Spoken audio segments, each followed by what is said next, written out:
The status of CM Punk and Jack Perry for tonight's edition of AEW Dynamite in Chicago, Illinois has now been revealed. Have the AOP, yes, the Authors of Pain, reportedly, they have been signed secretly to a WWE contract since the end of last year. Details on that, plus Gail Kim is coming out of retirement to compete at the Impact Wrestling 1000 event that's coming very soon. Nick Aldis has opened up on his in-ring future amid a recent role in WWE as a producer. R-Truth opens up on when he's expected to return to the ring, and Jim Ross praises the AEW Collision broadcast team.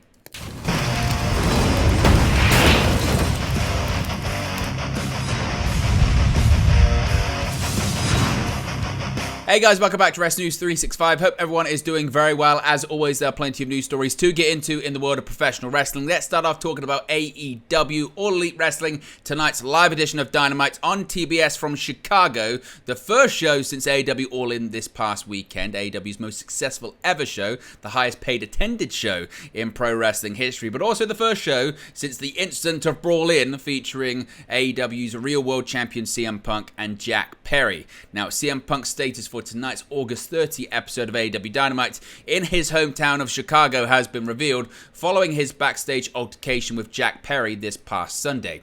Punk and Perry were both suspended after getting into a backstage altercation/incident at All In at London's Wembley Stadium. It's believed the issue between the two stems from a situation weeks ago where Perry wanted to use real glass for a segment that required glass to be smashed, and Punk advised him not to. At All In, Jack Perry had a match against Hook during the 0-hour pre-show, during which Perry slammed Hook into a car windscreen before looking at the camera and saying, quote, "Real glass, go cry me a river."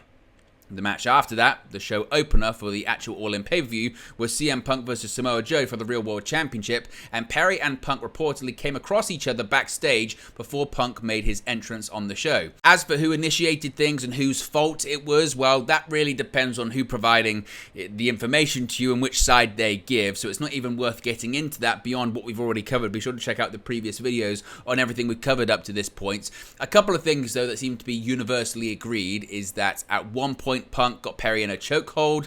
Some claim this was an attempt from Punk to neutralize the situation, some saying that Punk was trying to choke him out, and Perry was asked to leave the venue immediately after the incident. Punk stayed for a while, but also left the stadium a little bit later on. During the post-show media scrum, Tony Khan didn't name any names, but he did confirm there was indeed a, quote, incident backstage. He said, quote, "Yes, there was an incident backstage before we went live on tonight's show. We are investigating it, and before I learn more about what happened, I can't really address it at this time, so I can't comment, but I did want to be honest with you and tell you that that is the case." It was later confirmed that both CM Punk and Jack Perry were suspended and an investigation into the matter was ongoing. This week's Dynamite, Collision and All Out, though, are taking place in CM Punk's hometown of Chicago, Illinois. Although he's largely been kept to Collision, Punk did appear at the last Dynamite in Chicago just a few weeks ago.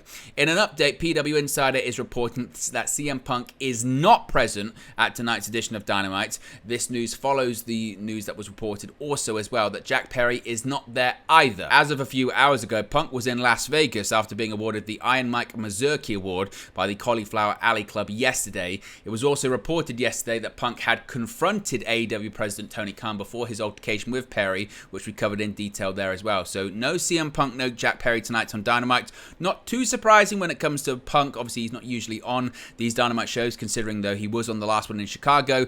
It was up for some kind of debate, but seemingly with their suspensions now fully in place, neither are going to be at AEW Dynamite tonight in Chicago. So what are your thoughts on this? What are your thoughts on CM Punk and Jack Perry not being at AEW Dynamite tonight? Not too surprising, considering Punk hasn't been at any Dynamites apart from the one in Chicago a few weeks ago. What are your thoughts when it comes to Collision, though? Is there any chance he could appear at Collision or All Out this weekend, or is there just no chance, considering now he is suspended? Let me know your thoughts about that, as always, in the comment section below.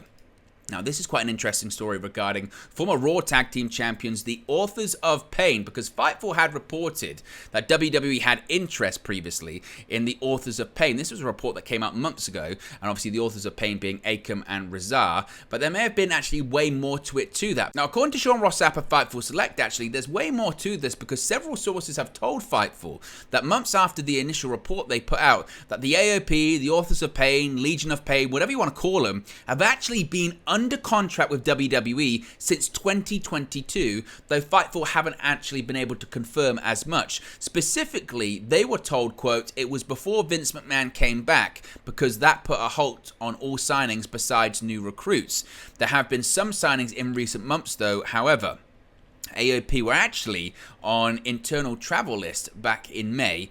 The AOP actually haven't wrestled a match since being released back in 2020 and had some ill-fated WES shows set for Europe in 2022. Of course, we know they didn't happen. Now, those that Fightful spoke to said that the AOP made sure that Paul Ellering was heavily involved in negotiations. PW Insider said there had been talk of them potentially being used. When they reached out to AOP and WWE directly, they were not given an official answer. But what are your thoughts on this story? The fact that the AOP may have actually been under contract at this point for possibly nearly 9 months, going all the way back to 2022, but still haven't been used. Let me know your thoughts about that. Really curious on it in the comment section below.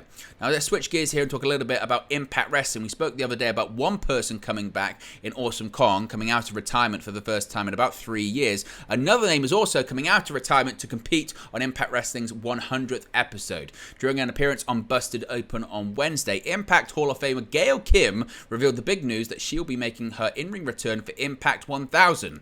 She last laced up her boots in April of 2019 in her hometown of Toronto, Ontario, Canada, where she put over Tessa Blanchard at Rebellion. Impact also announced on Wednesday that Alex Shelley will defend his Impact World Championship against one half of the Impact World Tag Team Champions, Trey Miguel. Shelley has successfully defended his title on 4 occasions since winning it for the first time in June. It will mark their first singles bout under the Impact banner. In addition to Kim returning to the Squared Circle, Impact previously announced that Awesome Kong, Devon Dudley, brother Devon, and Tracy Brooks are also returning to the ring. Devon will reunite with Bully Ray to compete as Team 3D for the first time in 7 years. Brooks is slated to team up with Frankie Kazarian to take on Alicia and Eddie Edwards. The Beautiful People's Angela Love and Velvet Sky are also advertised to appear. All of this is in addition to the returns of Ultimate X and the Feast or Fired match. Impact 1000 will be taped on September 9 in White Plains, New York, and will air on Access TV on Thursday, September 14. While not confirmed to appear on the broadcast, the likes of D'Lo Brown, Lance Storm, James Storm, Chris Harris, Tommy Dreamer, and Shark Boy are all set for the company's fan celebration prior to the television taping. So what are your thoughts on Gail Kim teaming up with Awesome Kong at Impact 1000? Certainly a very interesting story there. Nick Aldis, a former Impact World Champion, recently has been working with WWE, but not in an in-ring capacity. So what's the latest on his in-ring future? Well, former Impact World Champion and NWA World Heavyweight Champion Nick Aldis finally joined WWE last month, where he has been working as a producer for the company. Aldis, along with Bobby Roode, have been shadowing some of the producers in the company, which has led to speculation that Aldis' in-ring days may be over.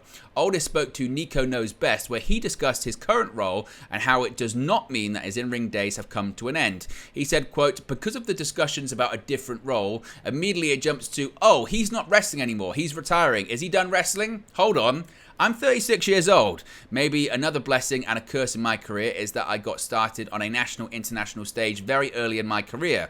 I was signed at 21. Sometimes I get put in the generation ahead of me in terms of age. I'm 36. I'm very much in my prime. Wait a minute. Where is all of this discussion of being wrestling done coming from? Everyone needs to chill. So Aldis is saying he's not done in the ring just yet. So what do you think this means when it comes to his future in WWE? Will we see the former Impact World Champion wrestle in a WWE ring at any point in the future?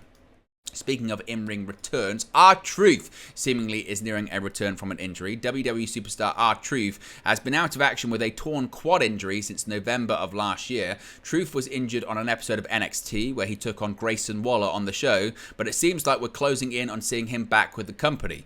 Truth was recently spotted at the WWE Performance Center amid his upcoming return, and now he's provided an update on his health and status. Speaking on a TikTok live stream, Truth revealed that he will be back in a WWE ring very soon from the injury. Grayson Waller, who was Truth's opponent on the night he suffered the injury, responded to Truth's teaser implying unfinished business between the two men. Waller has been since caught up to SmackDown, with him set to host a Grayson Waller effect with Cody Rhodes at Payback this coming weekend. Truth is one of the most popular stars on the WWE roster, so his return certainly would be a welcome one. What would you like to see R-Truth do when he returns to WWE? Or Should this be the beginning of the end for him? Let me know your thoughts about that as well. Finally, Jim Ross has been full of praise for the Collision broadcasters, specifically Ian Ricobani and Nigel McGinnis. Jim Ross has high praise for Ian Ricobani and Nigel McGinnis. Ross has been floating around All Elite Wrestling in recent months, doing commentary for Collision, Rampage, and various pay-per-views. Across all of those shows, Ross has gotten to work with new commentary desk members such as Ian Ricobani and Nigel McGinnis. On the latest episode of the Grilling JR podcast, Ross, who was rewatching the 2018 All-In pay-per-view, praised Ricobani and McGinnis. Quote, Ian does a great job no matter what show he's doing. Kevin Kelly is back now doing Collision with Nigel. Nigel does a super job too. Very conscientious, works hard preparing, does a good job. Ross went on to praise McGinnis more, saying that he's a great get for Tony Khan and that he reminds him of himself in a way. Quote, Nigel's a great get for Tony Khan, does a good job. We all dress in the same room and Nigel's diligent on his note-taking. He reminds me of me in that regard. Sometimes you can take that shit too far. Nigel doesn't, but he works hard at understanding the reason for a match and tells a beautiful story.